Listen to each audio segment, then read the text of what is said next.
Hello guys, welcome to Manoj classes. आज की इस वीडियो में हम लोग देखने वाले हैं कि आपके इंडियन एयरफोर्स में जो फ़ेज़ 2 की एग्ज़ाम होती है वो फ़ेज़ 2 की एग्ज़ाम में क्या क्या होता है, सारी जानकारी आपको इस वीडियो के माध्यम से देखने को मिल जाएगा।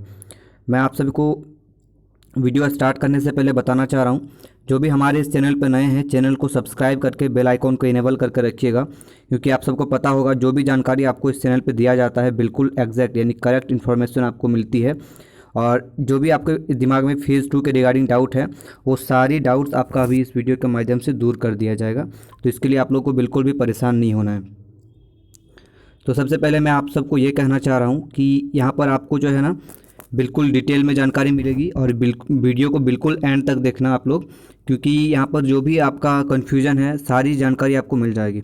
अगर आप वीडियो को एंड तक देखते हैं तो दोबारा आपको फ़ेज़ 2 के लिए कोई और वीडियो नहीं देखना पड़ेगा, यानी कि कोई भी डाउट आपके दिमाग में बिल्कुल भी नहीं रहने वाली है। और मैं अपना पर्सनल एक्सपीरियंस इस वीडियो के माध्यम से शेयर करने वाला हूँ कि मेरे साथ फ़ेज़ 2 में क्या क्या हुआ था। और इसके अलावा मैं कुछ टिप्स भी बताने वाला हूँ आप लोगों को कि आप फ़ेज़ 2 में कौन सी टिप्स है जिसको यूज़ करके आप फ़ेज़ 2 को आसानी से क्लियर कर सकते हैं। तो चलिए दोस्तों, वीडियो को स्टार्ट करते हैं। सबसे पहली बात, जब आप फ़ेज़ 1 की एग्ज़ाम देते हैं, जैसे रिटन एग्ज़ाम आप जब देते हैं ना, जब आपकी रिज़ल्ट डिक्लेयर किया जाएगा तो आपके जो मार्कशीट है उसके साथ आपको फ़ेज़ 2 की जो मार्कशीट है वो आपको एडमिट कार्ड वहाँ पर शो करेगा। अगर आप फ़ेज़ 2 के लिए शॉर्ट लिस्टेड रहते हैं तो यहाँ पर आपको शॉर्ट लिस्टेड फॉर फ़ेज़ 2 आएगी एंड यहाँ पर आपको डाउनलोड एडमिट कार्ड का ऑप्शन आएगा। तो ये एडमिट कार्ड को आपको डाउनलोड कर लेना है। एडमिट कार्ड को डाउनलोड करिएगा तो वहाँ पर आपको डेट दिखाई मिलेगी, कौन सी डेट पे आपका फ़ेज़ 2 है और कौन से सेंटर में आपका फ़ेज़ 2 दिया गया है। मैं बिल्कुल डिटेल में यानी मैं बिल्कुल डेप्थ में बात करूँगा, क्योंकि आप सबको पता होगा बहुत सारे नए कैंडिडेट्स भी होंगे जिनको पूरी तरह से जानकारी अवेलेबल नहीं है। तो मैं बिल्कुल स्टार्टिंग से बता रहा हूँ ताकि आप लोग को कोई डाउट ना हो। तो एडमिट कार्ड डाउनलोड करने के बाद आपको अपना सेंटर मालूम पड़ जाएगी, डेट मालूम पड़ जाएगी। आप सबको पता होगा ज़्यादा टाइम नहीं मिलता है और ऑलमोस्ट आपको रिज़ल्ट के बाद 1 मंथ का समय मिलता है। तो आप लोग अभी से ही फ़ेज़ 2 के लिए प्रिपरेशन करना चालू कर दीजिए। तो आपको एडमिट कार्ड के अकॉर्डिंग जिस जगह यानी जहाँ पर आपका सेंटर दिया गया है उस एरिया में आपको एटलीस्ट 1 दिन पहले पहुँच जाना है। 1 दिन पहले आप पहुँच जाइएगा और आपको जो रिपोर्टिंग टाइम मिलेगी ना, ये ऑलमोस्ट मॉर्निंग को 5 बजे तक आपको ये रिपोर्टिंग टाइम मिलेगी। बिल्कुल रिपोर्टिंग टाइम तक आपको अपना जो सेंटर है वहाँ पर पहुँच जाना है।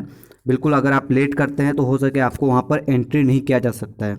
तो इस बात का आप खास ध्यान रखिएगा। जिस जगह पे आपको दिया गया है वहाँ पर 1 दिन पहले आप पहुँच जाइए और सेंटर जिस टाइम पे आपको दिया गया है रिपोर्टिंग टाइम, वहाँ पर आप अपना बिल्कुल टाइमली पहुँच जाइए। साथ ही साथ जो भी डॉक्यूमेंट्स आपको बोला गया था एडमिट कार्ड में फ़ेज़ 2 का, वो सारा डॉक्यूमेंट आपको ले करके जाना है। जैसे ही आप एंटर करेंगे वहाँ पर आपको डॉक्यूमेंट वेरिफिकेशन किया जाएगा। डॉक्यूमेंट वेरिफिकेशन के साथ ही साथ जो आपका फिंगर वेरिफिकेशन है, जो आपका लेफ्ट थंब चेक किया जाता है, वो फिंगर वेरिफिकेशन भी वहाँ पर किया जाता है। इसको आप खास ध्यान रखिएगा। डॉक्यूमेंट सारा आपको लेके जाना है, अदरवाइज़ आपको आउट किया जा सकता है। छोटी छोटी पॉइंट को आप बिल्कुल अच्छे तरह से नोटिस कर लीजिए ताकि आपको आगे प्रॉब्लम ना हो।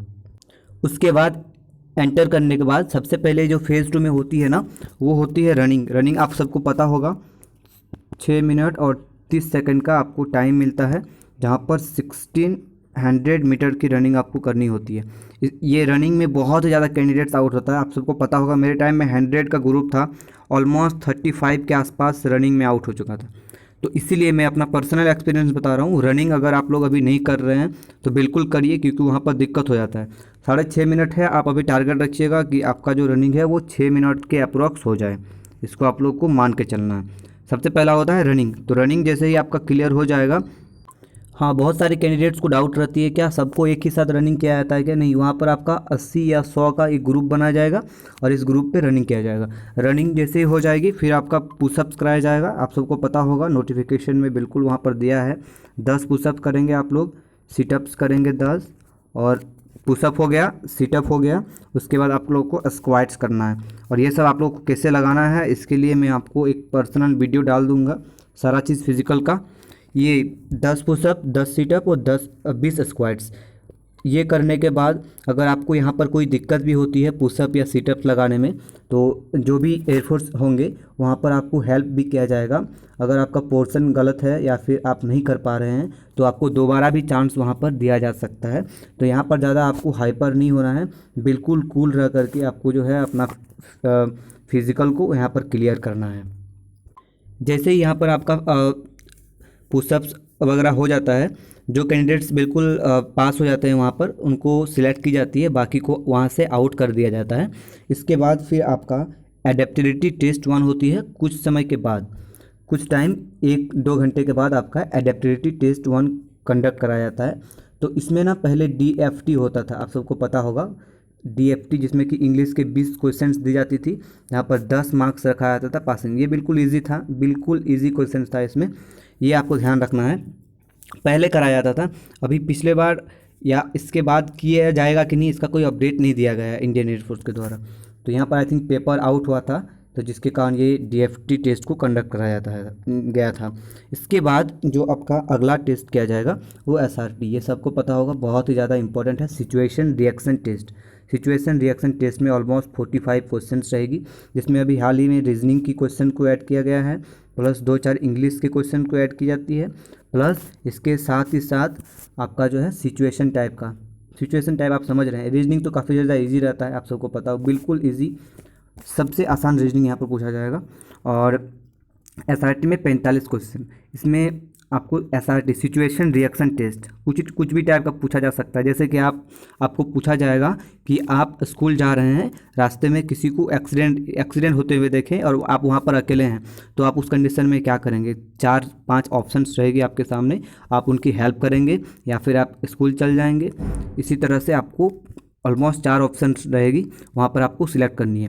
लेकिन मैं आपको कुछ SRT की इंपॉर्टेंट पॉइंट्स बता देता हूँ। SRT में ना आपको सारे क्वेश्चंस अटेम्प्ट करनी है, 45, बिल्कुल एक भी नहीं छूटना चाहिए, छूटने से बिल्कुल आउट कर दिया जाएगा। इसके अलावा जो सेकंड कंडीशन है, इसमें कोई भी नेगेटिव मार्क्स नहीं रहेगी। इसके अलावा आप लोगों को इसमें 30 मिनट का समय दिया जाएगा।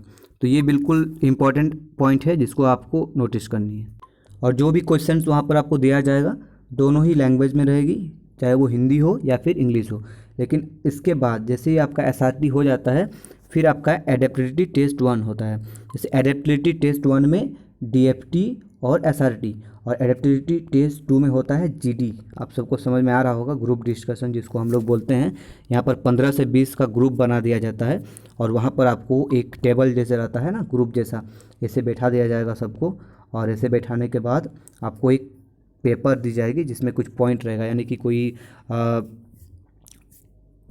एक पॉइंट रहेगी, यानी कि किसी पर रहेगी स्टोरी। जैसे पिछले बार एडवेंचर ऑफ TV, इसी प्रकार से कोई भी आपको एक टॉपिक दे दिया जाएगा और सबको पेज दे दी जाएगी। 2 से 3 मिनट तक आपको पढ़ने का टाइम मिलेगा और उसको पढ़ने के बाद फिर आप लोगों से पेज को वापस ले लिया जाएगा।